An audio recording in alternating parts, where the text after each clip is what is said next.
ഇന്ന് നമ്മുടെ സൊസൈറ്റിയിൽ നമുക്കിടയിൽ ഡിപ്രഷനുള്ള ആളുകൾ കൂടിക്കൂടി വരികയാണ്. നമ്മുടെ ക്ലോസ് സർക്കിളിൽ തന്നെ ഡിപ്രസീവായിട്ടുള്ള ആളുകളുണ്ടാവും. അങ്ങനെ ഡിപ്രഷൻ മൂലം സഫർ ചെയ്തുകൊണ്ടിരിക്കുന്ന നമ്മുടെ ഫ്രണ്ട്സിനെ അല്ലെങ്കിൽ നമ്മുടെ ഫാമിലി മെമ്പേഴ്സിനെയൊക്കെ എങ്ങനെ ഹാൻഡിൽ ചെയ്യണമെന്നും എങ്ങനെ അവർക്ക് സപ്പോർട്ട് കൊടുക്കണമെന്നൊന്നും പലർക്കും അറിയില്ല. ഡിപ്രസ്ഡ് ആയ ഒരു വ്യക്തിയെ എങ്ങനെ ഹാൻഡിൽ ചെയ്യണമെന്നും അവർക്ക് എങ്ങനെ സപ്പോർട്ട് കൊടുക്കണം എന്നൊക്കെയാണ് ഇന്നത്തെ വീഡിയോയിൽ ഞാൻ ഷെയർ ചെയ്യുന്നത്. 1. Listen without judgement. ഒരാൾ നമ്മുടെ അടുത്ത് വന്ന് എനിക്ക് വല്ലാത്ത സങ്കടം തോന്നുന്നു, അല്ലെങ്കിൽ എനിക്കൊന്നും ചെയ്യാൻ പറ്റുന്നില്ല, വല്ലാതെ ഡിപ്രസ്ഡ് ആയിരിക്കുന്നു എന്നൊക്കെ പറഞ്ഞു കഴിഞ്ഞാൽ ഒരിക്കലും അവരെ ജഡ്ജ് ചെയ്യാതിരിക്കുക. ഇപ്പം നമ്മളോട് ഇങ്ങനെ ഒരാൾ വന്ന് സംസാരിക്കുമ്പോൾ നമ്മൾ യൂഷ്വലി എന്താ പറയുക? ഓ, അത് സങ്കടം എല്ലാവർക്കും വരുന്നതല്ലേ, അല്ലെങ്കിൽ ഈ ഒരു സിറ്റുവേഷനൊക്കെ എല്ലാവരും ഫേസ് ചെയ്യുന്നതല്ലേ, ഇതൊക്കെ ലൈഫിൻ്റെ പാർട്ടാണ്, അങ്ങനെ കണ്ടാൽ മതി, എപ്പോഴും അതോർത്ത് വിഷമിച്ചിരിക്കാതെ വേറെ എന്തെങ്കിലുമൊക്കെ ശ്രദ്ധിക്കുക. ഇങ്ങനെയൊക്കെ ആവും നമ്മൾ കൂടുതൽ പേരും അവർക്ക് ഉപദേശങ്ങൾ കൊടുക്കുക. അതുപോലെ തന്നെ എന്തെങ്കിലുമൊക്കെ ഒരു വിഷമം വന്ന് പറയുമ്പോൾ നീ അങ്ങനെ ചെയ്തിട്ടല്ലേ, അല്ലെങ്കിൽ നീ അതിലേക്ക് എന്തിനാ പോയത്, അതുകൊണ്ടല്ലേ ഇപ്പോൾ വിഷമിക്കേണ്ടി വരുന്നത്, ഇങ്ങനെയും പറയുന്ന ആളുകളുണ്ട്. ഒരിക്കലും ഡിപ്രസ്ഡ് ആയിട്ടിരിക്കുന്ന ഒരാളോട് ഇങ്ങനെയല്ല നിങ്ങൾ സംസാരിക്കേണ്ടത്. ആദ്യം തന്നെ അവരെ പറയാൻ അനുവദിക്കുക. അവർക്ക് പറയാനുള്ളതെല്ലാം നമ്മൾ ജഡ്ജ്മെൻറ്റ് കൂടാതെ തന്നെ കേൾക്കാൻ തയ്യാറാവുക. ഒരു ഡിപ്രഷൻ സ്റ്റേജിലുള്ള ആൾ അവർ പറയുന്നത് കേൾക്കാൻ ഒരാളെ കിട്ടാനാണ് ആഗ്രഹിക്കുന്നത്. അവർക്കും അറിയാം, ഓക്കെ, ഇതിങ്ങനെ ചെയ്തു കഴിഞ്ഞാൽ ഇതിനൊരു സൊല്യൂഷൻ കിട്ടുമായിരിക്കും, അല്ലെങ്കിൽ ഞാൻ അങ്ങനെ ചെയ്തത് കൊണ്ടാണ് ഈ ഒരു അവസ്ഥയിൽ ഞാൻ എത്തിച്ചേർന്നത്, ഇതൊക്കെ അവർക്കും അറിയാവുന്ന കാര്യമാണ്. അവരെ മനസ്സ് തുറന്ന് കേൾക്കാനുള്ള ഒരാളെയാണ് അവർ നിങ്ങളിൽ കാണുന്നത്. അതുകൊണ്ടാണ് അവർ നിങ്ങളോട് ഈ ഒരു കാര്യങ്ങൾ ഷെയർ ചെയ്യാനായിട്ട് വരുന്നത്. അപ്പോൾ ആ ഒരു പ്രോബ്ലത്തിനുള്ള സൊല്യൂഷൻ എന്നതിനേക്കാൾ കൂടുതൽ അവരുടെ പ്രോബ്ലംസ് മനസ്സ് തുറന്ന് കേൾക്കാനുള്ള ഒരാളെയാണ് അവർ പ്രതീക്ഷിക്കുന്നത്. മാക്സിമം നിങ്ങൾ ഒരു ജഡ്ജ്മെൻറ്റും ഇല്ലാതെ അവരെ പറയാൻ അനുവദിക്കുക. അവർ പറയുന്നതെല്ലാം മനസ്സ് തുറന്ന് കേൾക്കുക. അതുപോലെ തന്നെ ഈ കാര്യങ്ങൾ പറയുമ്പോൾ അവർ ചിലപ്പോൾ കരയുമായിരിക്കും, അല്ലെങ്കിൽ അവർ വല്ലാണ്ട് ദേഷ്യത്തിലായിരിക്കും സംസാരിക്കുന്നത്. അപ്പോൾ അവരുടെ ആ ഒരു ഇമോഷൻസിനെയൊക്കെ തുറന്നു വിടാൻ നിങ്ങൾ അനുവദിക്കുക. അല്ലാണ്ട് കരഞ്ഞു തുടങ്ങുമ്പോഴേ അയ്യോ കരയരുതേ, കരയുന്നത് അത്ര നല്ലതല്ല എന്നൊക്കെയുള്ള രീതിയിൽ ഒരിക്കലും നിങ്ങൾ അവരോട് സംസാരിക്കാതിരിക്കുക. അവർ കരയട്ടെ. കരയുന്നത് ശരിക്കും മൈൻഡിന് വല്ലാത്തൊരു റിലീഫ് കിട്ടുന്ന കാര്യമാണ്. ഇപ്പം നമ്മുടെ അടുത്ത് ഈ കാര്യങ്ങൾ പറഞ്ഞ് അവർ കരയുകയാണെങ്കിൽ അത് അലൗ ചെയ്യുക. അതുപോലെ തന്നെ ഒരിക്കലും നിങ്ങൾ അവരോട് സിമ്പതി കാണിക്കാതിരിക്കുക. അയ്യോ നിനക്കിങ്ങനെ പറ്റിപ്പോയല്ലോ, എന്ത് ചെയ്യാം, കഷ്ടമായിപ്പോയി എന്ന രീതിയിൽ നിങ്ങൾ പെരുമാറാതിരിക്കുക. അവർക്ക് ആവശ്യം എമ്പതിയാണ്, ഒരിക്കലും സിമ്പതിയല്ല. അവരെ അണ്ടർസ്റ്റാൻഡ് ചെയ്യുന്ന, അവരെ കേൾക്കുന്ന ഒരാളായിരിക്കണം നിങ്ങൾ. 2. Offer practical help.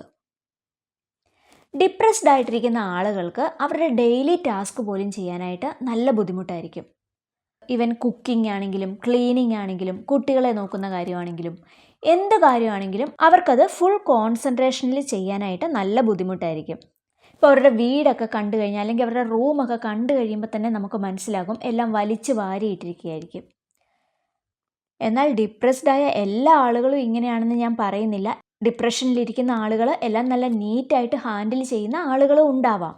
എന്നാൽ കൂടുതൽ പേർക്കും ഈ ടാസ്കുകളൊക്കെ ഭയങ്കര ബുദ്ധിമുട്ടായിട്ട് ഫീൽ ചെയ്യും.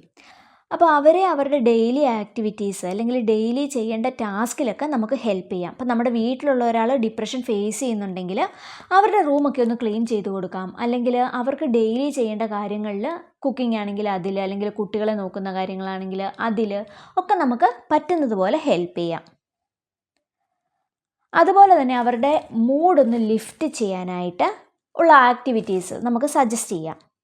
ഇപ്പോൾ ഡെയിലി ഒരു അരമണിക്കൂർ നമുക്ക് അവരുടെ കൂടെ നടക്കാം, അല്ലെങ്കിൽ എന്തെങ്കിലുമൊക്കെ ചെറിയ ഗെയിംസിലൊക്കെ അവരെ പാർട്ടിസിപ്പേറ്റ് ചെയ്യാനായിട്ട് നമുക്ക് ട്രൈ ചെയ്യാം. കുറച്ച് സമയം നമുക്ക് എന്തെങ്കിലും ചെസ്സ് കളിക്കാം, അല്ലെങ്കിൽ ക്യാരംസ് കളിക്കാം. അങ്ങനെ എന്തിലേലുമൊക്കെ അവരെ ഇൻവോൾവ് ചെയ്യിക്കാനായിട്ട് നിങ്ങൾ ട്രൈ ചെയ്യുക. ഒരിക്കലും അവരെ ഫോഴ്സ് ചെയ്യണ്ട, നീ ഇന്ന് എൻ്റെ കൂടെ നടന്നേ പറ്റൂ, അല്ലെങ്കിൽ നമുക്കിന്ന് അവിടെ വരെ പോയേ പറ്റൂ എന്ന് പറഞ്ഞ് ഫോഴ്സ് ചെയ്യരുത്. പക്ഷേ അത് ചെയ്യാനായിട്ട് നമുക്ക് അവരെ എൻകറേജ് ചെയ്യാം. ചില സമയത്ത് നമ്മുടെ ഒരു പ്രസൻസ് തന്നെ അവർക്ക് നല്ല റിലീഫായിരിക്കും. അവർക്കൊരാവശ്യം വരുന്ന സമയത്ത് നമ്മൾ ഉണ്ടാവും എന്ന ഒരു കോൺഫിഡൻസ് അവർക്ക് കൊടുക്കുക. 3. Encourage professional support. നമ്മുടെ ശരീരത്തിന് രോഗം വരുമ്പോൾ നമ്മളൊരു ഡോക്ടറെ കാണുന്നത് പോലെ തന്നെ ഇമ്പോർട്ടൻ്റ് ആണ് മനസ്സിന് ഒരു പ്രശ്നം വരുമ്പോൾ ഡോക്ടറെ കാണുക എന്നുള്ളത്. ചിലർക്കൊക്കെ ഇത് വളരെ മടിയുള്ള ഒരു കാര്യമായിരിക്കും. ഞാനൊരു സൈക്കോളജിസ്റ്റിനെ കൺസൾട്ട് ചെയ്തു എന്നറിഞ്ഞാൽ എനിക്ക് മാനസിക രോഗമുണ്ട്, അങ്ങനെ ആളുകൾ എന്നെ ലേബൽ ചെയ്യുമോ എന്നൊക്കെയുള്ളൊരു പേടിയുണ്ടാവും. അപ്പോൾ അതൊക്കെ അവരെ പറഞ്ഞ് മനസ്സിലാക്കുക. നമ്മുടെ ബോഡിക്കൊരു രോഗം വരുന്നത് പോലെ തന്നെയുള്ളൂ നമ്മുടെ മനസ്സിൻ്റെ കാര്യവും. ഇതൊക്കെ കറക്റ്റായിട്ട് ട്രീറ്റ്മെൻറ്റ് എടുത്താൽ നമുക്ക് പെട്ടെന്ന് മാറ്റിയെടുക്കാവുന്ന കാര്യമാണ്. അപ്പോൾ നമ്മൾ അവരെ എൻകറേജ് ചെയ്ത് അവരെ ഒരു ഡോക്ടറെ കാണും. അതുപോലെ അവർക്ക് കൗൺസിലിംഗ് ആവശ്യമാണെങ്കിൽ അല്ലെങ്കിൽ തെറാപ്പീസ് ആവശ്യമാണെങ്കിൽ അതിന് വേണ്ട ഹെൽപ്പ് ചെയ്ത് കൊടുക്കുക. ഡിപ്രഷൻ എന്നൊക്കെ പറയുമ്പോൾ അത് പെട്ടെന്ന് ഒരു പനി വന്ന് 2 ദിവസം മെഡിസിൻ എടുത്തു മാറി, അതുപോലെയല്ല, അതിന് സമയമെടുക്കും. അപ്പം അത് നമ്മൾ മനസ്സിലാക്കുക. ഒരു ഡിപ്രഷൻ സ്റ്റേജിൽ ഇരിക്കുന്ന ആൾക്ക് റിക്കവറി എന്ന് പറയുന്നത് വളരെ സ്ലോ ആയിട്ട് മുന്നോട്ട് പോകുന്ന ഒരു കാര്യമാണ്. അപ്പോൾ കൂടെ നിൽക്കേണ്ട ആളുകൾ അവർ ഓവറായിട്ട് ഫ്രസ്ട്രേഷൻ കാണിക്കുക, അതായത് ഇതെന്ന് തീരും അല്ലെങ്കിൽ എന്ന് നീതിയിൽ നിന്നൊന്ന് പുറത്തു വരും, ഞാൻ മടുത്തു എന്ന രീതിയിൽ ഒരിക്കലും അവരോട് ബിഹേവ് ചെയ്യാതിരിക്കുക. അവരുടെ മൂഡ് നമ്മളായിട്ട് കളയാതിരിക്കുക. അതുപോലെ തന്നെ നമ്മുടെ ലൈഫിൽ അവർക്ക് ഇമ്പോർട്ടൻസ് ഉണ്ടെന്ന് മനസ്സിലാക്കുന്ന രീതിയിലുള്ള മെസ്സേജസോ കോൾസോ ഒക്കെ ചെയ്യാനായിട്ട് ശ്രദ്ധിക്കുക. ഇപ്പോൾ നമ്മുടെ ഒരു ഫ്രണ്ട് ആണെന്നുണ്ടെങ്കിൽ എപ്പോഴും നമുക്ക് അവരുടെ കൂടെ പോയി ഇരിക്കാൻ പറ്റില്ല. അപ്പോൾ ഡെയിലി മെസ്സേജ് ചെയ്യുക, ഇന്നെങ്ങനെയുണ്ട്, നീ ഓക്കെ അല്ലേ, ഹാപ്പി അല്ലേ എന്നൊക്കെ ചോദിച്ച് അവർക്ക് മെസ്സേജസ് അയയ്ക്കുക. ഇന്ന് ഞാൻ നിന്നെപ്പറ്റി ചിന്തിച്ചായിരുന്നു എന്നൊക്കെ പറയുന്നത് കേൾക്കുമ്പോൾ അവർക്ക് മനസ്സിനൊരു റിലീഫ് കിട്ടും. എനിക്കാരും ഇല്ലല്ലോ, അല്ലെങ്കിൽ എന്നെ കേൾക്കാൻ ആരുമില്ല എന്നൊരു വിഷമത്തിലൊക്കെ ഇരിക്കുന്ന ഒരാളാണെങ്കിൽ തീർച്ചയായിട്ടും നമ്മുടെ ഈ ഒരു മെസ്സേജൊക്കെ കാണുമ്പോൾ അവർക്കൊരു സന്തോഷം ഫീൽ ചെയ്യും. അപ്പോൾ അവരുടെ മൂഡ് കളയുന്ന രീതിയിൽ നമ്മൾ നമ്മുടെ ഫ്രസ്ട്രേഷൻസ് കാണിക്കാതിരിക്കുക, അവരെപ്പറ്റി നെഗറ്റീവായിട്ട് നമ്മൾ സംസാരിക്കാതിരിക്കുക, അവർക്ക് മാക്സിമം സപ്പോർട്ട് കൊടുക്കുക. 5. Take care of yourself. Depression സ്റ്റേജിലിരിക്കുന്ന ഒരാൾക്ക് സപ്പോർട്ട് കൊടുക്കുക എന്ന് പറഞ്ഞാൽ അത് വല്ലാത്ത ഒരു ഇമോഷണൽ ഡ്രെയിനിങ് പ്രോസസ്സാണ്. ചിലപ്പോൾ അവരുടെ സ്റ്റോറീസ് കേൾക്കുമ്പോൾ നമ്മളും ആ ഒരു നെഗറ്റിവിറ്റിയിലേക്ക് പോകാം, അല്ലെങ്കിൽ നമുക്കും ആ ഒരു സങ്കടം ഫീൽ ചെയ്യാം. അപ്പോൾ എപ്പോഴും അവരുടെ കൂടെ ഇരിക്കുന്ന ഒരാൾ, ഇപ്പോൾ നമ്മുടെ ഒരു ഫാമിലി മെമ്പർ ഡിപ്രസീവ് സ്റ്റേജിലാണ്, അപ്പോൾ എപ്പോഴും നമ്മൾ അവരുടെ കൂടെ ഉണ്ടെങ്കിൽ അത് നമ്മളെ അഫക്റ്റ് ചെയ്യാതിരിക്കാനായിട്ട് ഉള്ള പ്രിവെൻറ്റീവ് മെഷേഴ്സ് നമ്മൾ എടുക്കണം. അതായത് നമ്മളൊരു ഹെൽത്തി ബൗണ്ടറി സെറ്റ് ചെയ്യുക.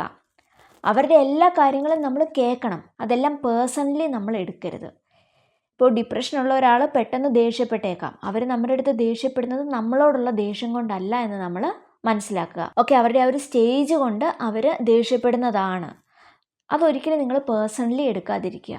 അതുപോലെ അവരിരുന്ന് കരയുന്നത് കാണുമ്പോൾ നമ്മൾ കൂടെ ഇരുന്ന് കരഞ്ഞു കഴിഞ്ഞാൽ എന്തെങ്കിലും നടക്കുമോ? ഇല്ല. അപ്പോൾ എപ്പോഴും ഒരു പേഴ്സണൽ ബൗണ്ടറി കീപ്പ് ചെയ്യുക. നിങ്ങളുടെ മെൻ്റൽ ഹെൽത്ത് നിങ്ങൾ ഇതിൻ്റെ കൂടെ തന്നെ ശ്രദ്ധിക്കുക. 6. Watch for warning signs. ഡിപ്രസീവായിട്ടുള്ള ആളുകൾക്ക് suicidal thoughts, self harm thoughts ഇതൊക്കെ വരാനായിട്ടുള്ള ചാൻസസ് ഉണ്ട്. അപ്പോൾ അത് നിങ്ങൾ മനസ്സിൽ വെക്കുക.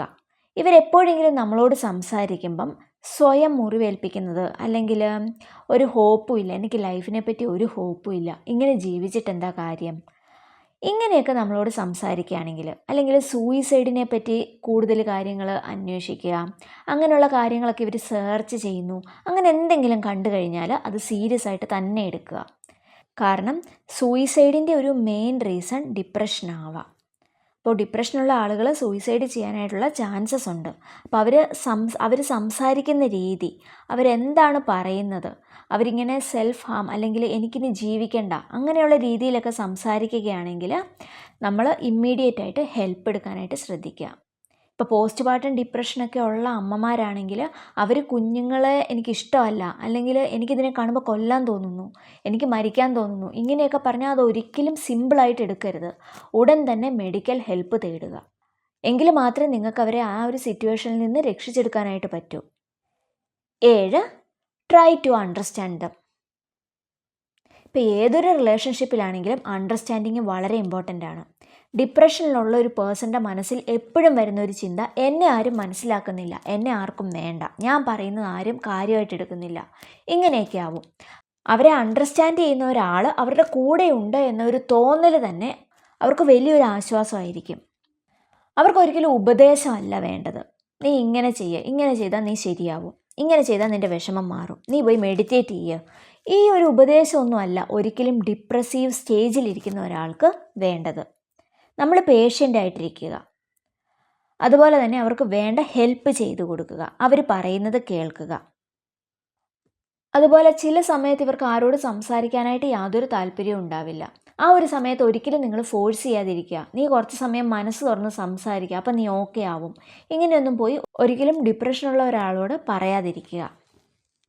അവരെ അണ്ടർസ്റ്റാൻഡ് ചെയ്യുക. ഡിപ്രഷനുള്ള ഒരാളെ എങ്ങനെ ഹാൻഡിൽ ചെയ്യണമെന്നും അവർക്ക് എങ്ങനെ സപ്പോർട്ട് കൊടുക്കാൻ പറ്റുമെന്നുമാണ് ഇന്നത്തെ വീഡിയോയിൽ ഞാൻ ഷെയർ ചെയ്തത്. ഈ ഒരു വീഡിയോ നിങ്ങൾക്ക് യൂസ്ഫുൾ ആയെങ്കിൽ, നിങ്ങൾക്ക് ഇഷ്ടപ്പെട്ടെങ്കിൽ ലൈക്ക് ചെയ്യുക. നിങ്ങളുടെ അഭിപ്രായങ്ങൾ, സംശയങ്ങൾ ഇതെല്ലാം താഴെ കമൻറ്റ് ബോക്സിൽ കൊടുക്കുക. ആദ്യമായിട്ട് എൻ്റെ ചാനൽ കാണുന്ന ആരെങ്കിലും ഉണ്ടെങ്കിൽ സബ്സ്ക്രൈബ് ചെയ്യുക. വീണ്ടും പുതിയൊരു വീഡിയോയുമായിട്ട് കാണാം. ബൈ.